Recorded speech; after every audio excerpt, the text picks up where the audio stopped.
Hello all of you beautiful people, Jules here for Whatculture.com. And thanks to scheduling issues, the actor in question losing their passion for the role, or more distressingly, their actions offset leading to them being let go, whatever the reason, these 10 notable TV characters all made incredibly hasty exits from their respective series. So let's take a look at them. As I'm Jules, this is Whatculture.com, and these are the 10 most shockingly sudden exits from TV shows.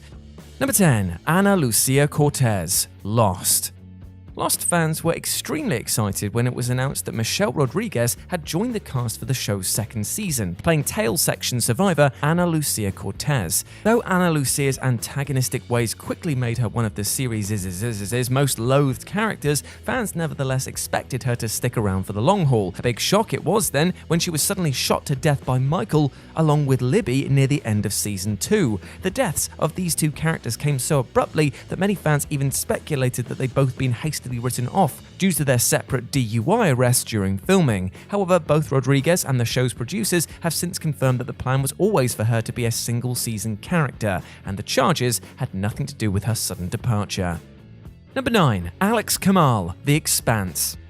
The team behind The Expanse featured extremely tricky challenges when completing post-production on the show's recent 5th season, because shortly after filming wrapped, star Cass Anvar, who plays the pilot Alex Kamal, was accused of sexual harassment and assault, prompting production company Alcon Entertainment to hire an outside firm to investigate his behaviors. A month before season 5 began airing, Alcon confirmed that Anvar would not be returning for the show's 6th and final season, though provided no further information about what became of Alex. Though it initially seemed like the showrunners were simply going to write him out between seasons, the season 5 finale shockingly saw Alex die of a random stroke mid-mission. Fans were sharply divided on this decision. On the one hand, Anvar clearly needed to go, though the relatively clumsy nature of his death, cobbled together from existing footage combined with a few hasty reshoots, with the rest of the cast left a pretty sour taste. Number 8. Jason Gideon, Criminal Minds. For Criminal Minds' first 2 seasons, the great Mandy Patinkin played legendary FBI profiler Jason Gideon, and despite receiving strong acclaim for his performance, he ultimately decided to leave out of nowhere at the start of season 3.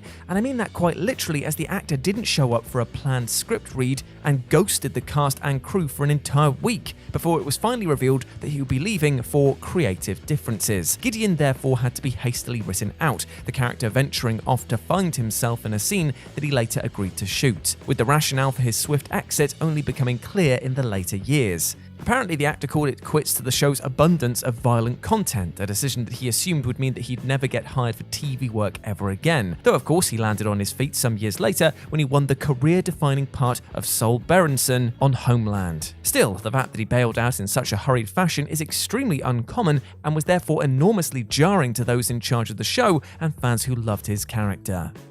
Number 7. Kane, Batwoman. Batwoman's first season received broadly positive reviews, though fans were left gobsmacked when star Ruby Rose, who played Kane, aka Batwoman, announced mere days after the season 1 finale that she wouldn't be returning for season 2. Rose later explained that an on-set back injury and the generally taxing nature of the shoot left her feeling burned out, after which producers decided to write Kate out rather than recast the character. And so, season 2 had the enormous challenge of introducing a new Batwoman, Ryan Wilder, while explaining what the hell happened to Kate. Thankfully, fan reception to Wilder has been mostly positive considering the circumstances, and it was recently confirmed that a recast Kane would be appearing in the second half of season 2, this time played by Wallace Day. Number 6. Dr. Lawrence Cutner. While most TV shows forced to deal with an actor's sudden departure at least try to contrive an organic reason for their exit, House did something incredibly daring and rather divisive with Dr. Lawrence. Now, Dr. Lawrence joined the show in season 4, but his tenure was cut jarringly short near the end of season 5, where he was found dead from a self-inflicted gunshot wound. Fans were naturally shocked, though it transpired that Penn had actually accepted a job at the White House under the Obama administration and so required a rather hasty write-out. The showrunners could have easily had him leave for any manner of reasons, though instead used the opportunity to make a stunning statement on mental health, that even a person in a seemingly well-adjusted career could be suffering internally. Now, fans remain intensely split on this decision, but if nothing else, it highlighted the tendency for suicide to blindside those left in its wake. Number 5. Holly Gribs, CSI Crime Scene Investigation. So the pilot episode of CSI of course introduced audiences to the principal cast members, including bright-eyed young CSI Holly Gribs. Viewers naturally assumed that she'd be part of the week-to-week lineup, only for the pilot to end with Gribs being shot by a suspect and dying from her injuries in the very next episode. Now, Gribs was apparently originally intended to be a main cast character, but due to test audiences expressing a strong dislike for her in the pilot, the decision was quickly made to kill her off. It remains one of the few truly shocking moments in a series generally reliant on predictable formulas, establishing a nobody is safe vibe from the outset, albeit one that the show quickly abandoned. Number 4. Frank Underwood, House of Cards. Back when House of Cards' 5th season ended, nobody could have ever expected that it'd be the last time that we'd see murderous congressman and former president Frank Underwood alive. But due to sexual misconduct allegations leveled against Spacey, he was cut loose from the series' 6th and final season after filming had already begun. Shooting was immediately halted while the showrunners wrote new scripts, which shifted the focus towards Frank's wife Claire, who fortunately had actually become the president at the end of season 5. Even so, season 6 was originally intended to feature a battle of the wits between husband and wife, so killing Frank off screen from an apparent heart attack between the seasons left many fans frustrated. It was an absolutely damned if they do, damned if they don't situation for Netflix, and despite Robin Wright's best efforts, the final season was a train wreck of head-scratching creative calls which just couldn't escape the long shadow that Spacey's absence unfortunately cast over it. Number 3. Susan Biddle Ross, Seinfeld.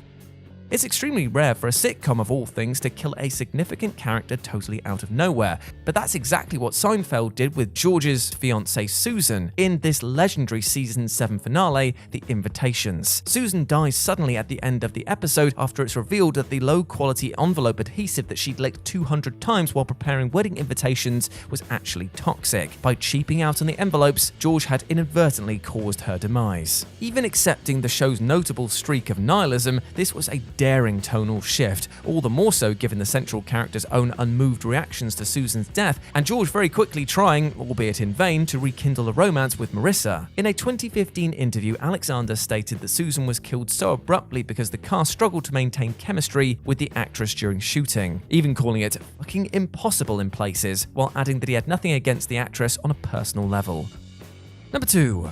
Cara Dune, The Mandalorian. In more recent stakes, we have the majorly controversial departure of The Mandalorian's Cara Dune, whose exit was sudden enough that she reportedly won't be given any sort of on-screen write-off. Now, Gina Carano received solid acclaim for her performance as battle-hardened mercenary Dune, though came under intense scrutiny amidst a series of contentious social media posts. In these posts, she mocked users using pronouns, downplayed both COVID-19 and the importance of Black Lives Matter, spread election fraud theories, and compared the oppression of right-wing conservatives to Jews during the Holocaust. Though Disney remained dead silent about the issue for many months, they announced back in February that she had been fired from the show and that Cara Dune would not be recast. And number 1, Roseanne Conner, Roseanne. Though Roseanne's belated 10th season actually turned out to be a surprisingly decent revival, lead actress Roseanne Barr ended up derailing a massive gravy train for herself after making racist remarks on Twitter about Barack Obama's former advisor Valerie Jarrett. As a result, ABC cancelled plans for any future seasons of Roseanne, which was replaced with a Roseanne spin-off called The Conners. The pilot episode revealed that Roseanne had died of an opioid overdose, though it was a needlessly grim way to do away with the character. However, the 3 seasons to date have generally received solid acclaim. Unlike John Goodman's Dan, it doesn't seem like Roseanne's demise will ever be retconned, and it's probably just as well.